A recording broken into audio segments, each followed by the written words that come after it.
Good afternoon, teacher. My name is Nicolas Riasco.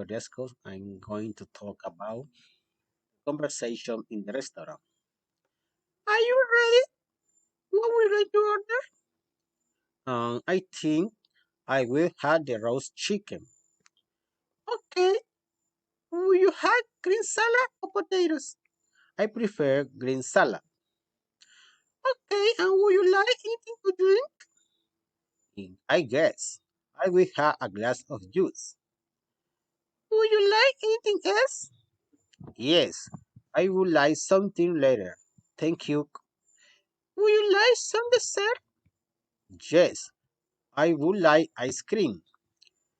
What flavor would you like? I will have strawberry. Okay, I will bring it immediately. Okay, bye. See you. Okay, teacher. Thank you very much.